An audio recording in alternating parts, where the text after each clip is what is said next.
Kaugnay pa rin ang balitang yan, pinangunahan ni House Speaker Ferdinand Martin Romualdez ang wreath-laying ceremony sa Malolos, Bulacan bilang selebrasyon ng Araw ng Kalayaan. Sa kanyang talumpati, binigyan ni Romualdez ang mabigat na papel ng Baraswain Church sa kasaysayan ng Pilipinas. Narito po ang aking report.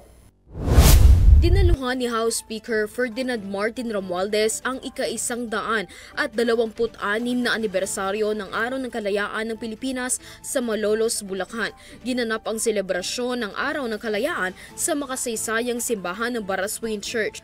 Kasamang nagbigay pugay sa pamamagitan ng pag-aalay ng bulaklak sa bantayog ni General Emilio Aguinaldo, sina Bulacan Governor Daniel Fernando, Vice Governor Alex Castro at Malolos Mayor Christian Natividad. Sa kanyang talumpati, binigyang diin ni House Speaker Romualdez ang malaking papel ng simbahan sa kalayaan ng bansa sa Baraswain Church. Unang ginanap ang Republika ng Bansa at sinulat ang saligang batas ng Malolos. Bilang mga Pilipino, sa makabagong panahon ay may tungkuling ipagtuloy ang laban para sa kalayaan. Hindi lamang laban sa mga mananakop. Dagdag pa ni Romualdez, simbolo ng pagdiriwang ang pagtanggap ng mga Pilipino sa hamon na iniwan ng bayani ng bansa. Giit ng House Speaker na tungkulin ng mga Pilipino na ipaglaban ang kalayaan ng Pilipinas laban sa mga mananakop, kahirapan, katiwalian at kawalan ng hustisya. Diriwang ng Araw ng Kalayaan, naway patuloy tayong magsilbing inspirasyon sa isa't isa.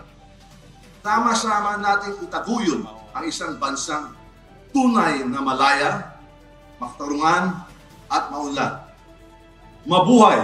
Ng ating entablado para sa paggagawad ng katibayan ng pagpapahalaga mula sa pamahalaang panlalawigan ng Bulacan.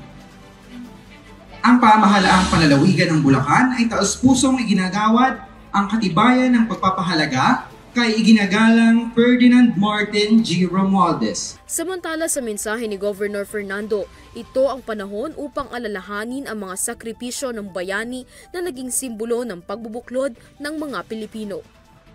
At sa huli, mulit-muli kong ipapaalala ang importansya ng pagkakaroon ng malasakit at pagdadamayan. Bulakenyo sa kapwa Bulakenyo, Pilipino sa kapwa Pilipino.